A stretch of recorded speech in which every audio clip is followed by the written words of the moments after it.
Hi everyone. അങ്ങനെ അനുമോളുടെ അച്ഛൻ രംഗത്ത് മക്കളെ. എന്താണ് അനുമോളുടെ അച്ഛന് പറയാനുള്ളത്? അതിപ്പോൾ ഞാൻ സൈഡിൽ വെച്ച് തരാം.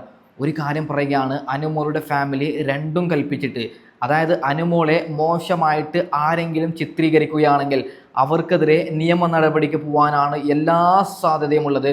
ഒരു കാര്യം പറയുകയാണ്, ഇപ്പോൾ അനുമോളുടെ അച്ഛനും അനുമോളുടെ ഏറ്റവും അടുത്ത ഒരാളും കുറച്ച് കാര്യങ്ങൾ പറയുന്നുണ്ട്. അവർക്ക് ഞാൻ ക്ലിയർ ആയിട്ടുള്ള മറുപടി കൊടുക്കാം. ആരാണ് അനുമോളെ കൂടുതലായി നെഗറ്റീവ് പറഞ്ഞത്, അതിനുള്ള തെളിവും സഹിതം എൻ്റെ കയ്യിലുണ്ട്. ഞാനിപ്പോൾ അവർക്ക് കേൾപ്പിച്ചു കൊടുക്കാം. അതിനുശേഷം പൊന്നുമക്കളെ, നമുക്ക് കിട്ടുന്ന ഏറ്റവും വലിയ വാർത്ത, അനുമോൾ അനീഷിനെ പ്രപ്പോസ് ചെയ്തു എന്നാണ്. അതായത് അതിൻ്റെ വീഡിയോ ക്ലിപ്പ് എൻ്റെ കയ്യിലുണ്ട്, അതും ഞാനിപ്പോൾ സൈഡിൽ വെച്ച് തരാം. നമുക്ക് ആദ്യം അനുമോളുടെ അച്ഛനും പിന്നീട് അനുമോളുടെ ഏറ്റവും അടുത്ത ഒരാൾക്ക് എന്താണ് പറയാനുള്ളത് അത് ജസ്റ്റ് ഒന്ന് കേട്ട് നോക്കാം. ഓക്കെ.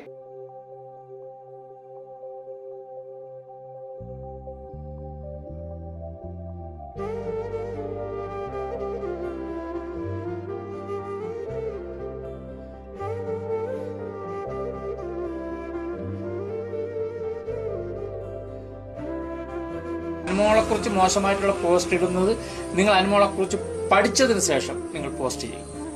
എനിക്ക് പറയാനുള്ള ഒരൊറ്റ കാര്യമേ ഉള്ളൂ.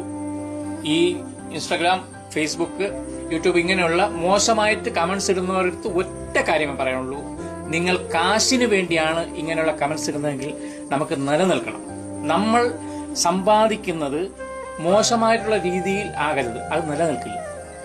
സത്യസന്ധമായിട്ട് നിങ്ങൾ കാര്യങ്ങൾ വിലയിരുത്തി ഉണ്ടാക്കുന്ന പൈസ നിങ്ങൾക്ക് എന്നും നിലനിൽക്കും. അല്ലാത്തത് നിങ്ങൾക്ക് ഒരു കാലത്തും നിലനിൽക്കില്ല. ദൈവത്തിന് നിരക്കാത്തത് മുകളിലിരിക്കുന്നവൻ കാണുന്നുണ്ട്. ദൈവത്തിന് നിരക്കാത്തത് നിങ്ങൾ ചെയ്താൽ അത് ഒരിക്കലും നിലനിൽക്കില്ല. അത് മാത്രം നിങ്ങൾ കരുതുക. നിങ്ങൾ പോസ്റ്റ് ഇട്ടോ, പക്ഷേ സത്യസന്ധമായിട്ടുള്ള പോസ്റ്റ് ഇട്ടോ. അനുമോളെക്കുറിച്ച് മോശമായിട്ടുള്ള പോസ്റ്റ് ഇടുന്നത് നിങ്ങൾ അനുമോളെക്കുറിച്ച് പഠിച്ചതിന് ശേഷം നിങ്ങൾ പോസ്റ്റ് ചെയ്യും. നമുക്കതിൽ വിരോധമില്ല. പക്ഷെ അനുമോൾ എന്താണെന്നും അനുമോളുടെ ജീവിതം എന്താണെന്നും അനുമോൾ എന്തായിരുന്നു എന്നും പൊന്നുമക്കളെ, ഇവർക്കെതിരെ ഒരു പ്രേക്ഷകർ, അതായത് സാധാരണക്കാരായ പ്രേക്ഷകർ ഇതിനെ റീപ്ലൈ കൊടുത്തിട്ടുണ്ട്. നമുക്ക് അതൊന്ന് ജസ്റ്റ് ഒന്ന് കേട്ട് നോക്കാം. ഓക്കെ. ബലത്തിൽ മാത്രം നിലനിന്ന് പോകുന്ന ഒരു വ്യക്തിയാണ് അനുമോൾ. അനുമോൾ അവിടെ എന്താ ചെയ്യുന്നത് നമുക്ക് തന്നെ ഒരു ബോധമില്ല. ഭയങ്കര വെറുപ്പിക്കലാണ്. കരച്ചില്, പിഴിച്ചില്, നാടകം. ഒരു സീരിയൽ ആക്ടർ എന്താണോ ചെയ്യുന്നത് അത് ശരിക്കും ഒരു ബിഗ് ബോസിൽ കൊണ്ടുവന്നിട്ടുണ്ട് ആൾ. അതിന് ഒരുപാട് കഷ്ടപ്പെട്ടു അത് കൊണ്ടുവന്നിട്ടുണ്ട്. സത്യം പറഞ്ഞാൽ കഴിഞ്ഞ വീക്കിൽ ക്യാപ്റ്റൻസ് ആയിരുന്നത് അക്ബറും നെവിനും ആര്യനും ആയിരുന്നു. അപ്പോൾ അവരെ ടാർഗറ്റ് ചെയ്ത് അവരെന്തൊക്കെ ചെയ്യുന്നു, അവരുടെ ചെറിയ ചെറിയ തെറ്റുകൾ പോലും ഭയങ്കര പ്രശ്നമായിട്ട് കഴിഞ്ഞ തവണ എപ്പിസോഡിൽ ലാലേട്ടിന്റെ ഫ്രണ്ടിൽ ഒരു ചട്ടിയോ ഒക്കെ ആയിട്ട് വന്നായിരുന്നു. ഒരുപാട് ഫുഡ് വേസ്റ്റ് ആയി എന്ന് പറഞ്ഞുകൊണ്ട് അതേ ആളുടെ ഭാഗത്ത് ഉണ്ടായിരുന്ന ഇന്നത്തെ ലൈവിലത്തെ മിസ്റ്റേക്കും സെയിം തന്നെയാണ്. ഫുഡ് കുറേ വേസ്റ്റ് ആക്കി, ഒന്ന് നോക്കുക പോലും ചെയ്യാതെ ഒരുപാട് ഫുഡ് ഉണ്ടാക്കി വെച്ചിട്ട് അത് ന്യായീകരിക്കുന്നുണ്ട്. സ്വന്തം തെറ്റുകൾ പറ്റുമ്പോൾ അത് ഓരോരുത്തർ പറഞ്ഞു കൊടുക്കാൻ പോലെ അത് അംഗീകരിക്കുന്നില്ല. അത് ഭയങ്കരമായിട്ട് അങ്ങോട്ട് അത് ഒന്നും അക്സെപ്റ്റ് ചെയ്യുന്നില്ല. ഭയങ്കരമായിട്ട് അത് ന്യായീകരിക്കുകയാണ്. സ്വന്തം തെറ്റിനെ ന്യായീകരിച്ച് നിൽക്കുന്ന ഒരാളാണ് അനുമോൾ. ഭയങ്കര വെറുപ്പിക്കലാണ്. വെറുപ്പിച്ച് അതിന്റെ അങ്ങേറ്റം സജി കിട്ടും. പൊന്നാര പ്രേക്ഷകരെ, ഒരു കാര്യം പറയുകയാണ്, ഞങ്ങൾ യൂട്യൂബേഴ്സ് അല്ല. അതായത് സാധാരണക്കാരായ പ്രേക്ഷകർക്ക് ഇങ്ങനെയാണ് പറയാനുള്ളത്. അതുകൊണ്ടാണ് ഞാൻ സാധാരണക്കാരായ പ്രേക്ഷകരുടെ ഒരു വോയിസ് ക്ലിപ്പ് വെച്ചത്. എന്തുകൊണ്ടാണ് അനുമോളുടെ ഫാമിലി ഇത്രയധികം പൊട്ടിത്തെറിച്ചത്, ഈ ഒരു വീഡിയോ ക്ലിപ്പും കൂടി നിങ്ങൾ കാണണം. ഓക്കെ. ഞാൻ അത്ര കഷ്ടപ്പെട്ടുണ്ടാക്കിയെടുത്തൊരു ഒരു പേരാണ് അനുമോൾ എന്നൊരു വ്യക്തി എന്നുള്ളത്. ആർക്കും എന്നെ അറിയത്തില്ല. എന്നെ ഇഷ്ടപ്പെടുന്ന കുറച്ച് പേരുണ്ടെന്ന് എനിക്കറിയാം. അപ്പൊ ഇവര് നിൽക്കുന്നതോ പിയാറിന്റെ വെള്ളത്തിലപ്പോ നമ്മളെല്ലാവരും കഷ്ടപ്പെട്ടാണ് ഇവിടെ നിൽക്കുന്നത്. ഞാൻ ഇതുവരെ നിന്നുകൊണ്ട് പറയുകയാണ് ഞാൻ പിയാറിന്റെ വെള്ളത്തിലാണ് നിൽക്കുന്നതെന്ന്. ഞാൻ എന്റെ അത്ര മോശക്കാരിയിട്ടാണ് നിൽക്കുന്നത്. ഞാൻ ചോദിക്കുന്നത്, ഞാൻ ഇപ്പൊ ആഗ്രഹിക്കുന്നതെന്നറിയാമോ, ഈ ആഴ്ച ഞാൻ എവിറ്റ് ചെയ്ത് പോകണമെന്നാണ്. അപ്പോഴിത് നിൽക്കുള്ളൂ.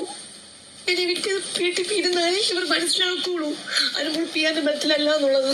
ഞാനും ഇവിടെ വന്നിരിക്കുന്നത് ജീവിക്കാൻ വേണ്ടിയിട്ടാണ്, ഫെയിമിന് വേണ്ടിയിട്ടല്ല. ഈ ഒരു വീഡിയോ ക്ലിപ്പ് കണ്ടിട്ടാണ് അനുമോളുടെ അച്ഛനും ഈ പറയുന്ന അനുമോളുടെ ഏറ്റവും അടുത്ത ഒരാളും രംഗത്ത് വന്നത്. എന്തായാലും അവരുടെ മക്കളല്ലേ, അവർക്ക് വേദനയാവൂലേ ബിഗ് ബോസ് വീട്ടിൽ ഒരാളിങ്ങനെ കരഞ്ഞ് നിരന്തരം ഇങ്ങനെ പറയുമ്പോൾ. സത്യം പറഞ്ഞു കഴിഞ്ഞാൽ ഇന്നലത്തെ ഇൻസിഡൻസിൽ ഞാൻ അനുമോൾക്കൊപ്പമാണ്.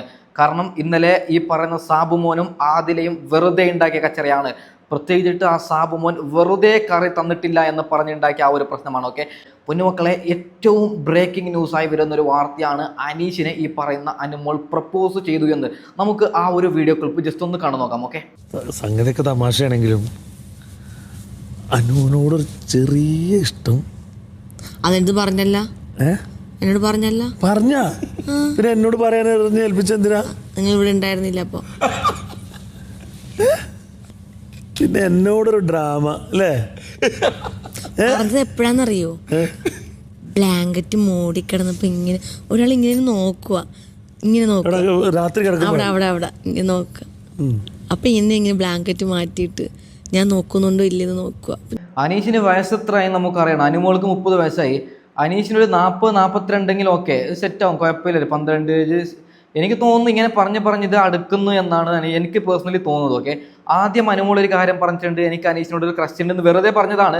പക്ഷേ വെറുതെ പറഞ്ഞ് അവസാനം കാര്യമാവുന്നു എന്ന് എനിക്ക് ചെറിയ സംശയമുണ്ട്. ഓക്കെ, പൊന്നുമക്കളെ, ഏറ്റവും അവസാനമായി നമ്മുടെ ലൈവിൽ വലിയ എന്തോ പൊട്ടിത്തേറി നടന്നു എന്നാണ് ഇപ്പോൾ വാർത്ത കിട്ടുന്നത്. അതായത് നമ്മുടെ ബിഗ് ബോസ് ലൈവിൽ എന്തോ വലിയൊരു പ്രശ്നമുണ്ടായി എന്നാണ് വാർത്ത വരുന്നത്. അത് എന്തെന്ന് ഞാൻ ജസ്റ്റ് ഒന്ന് പോയി വരാം. എന്താണെങ്കിലും അതിൻ്റെ വീഡിയോ ക്ലിപ്പും കാര്യങ്ങളായി ഞാൻ ഉടൻ വരാം. Okay, by.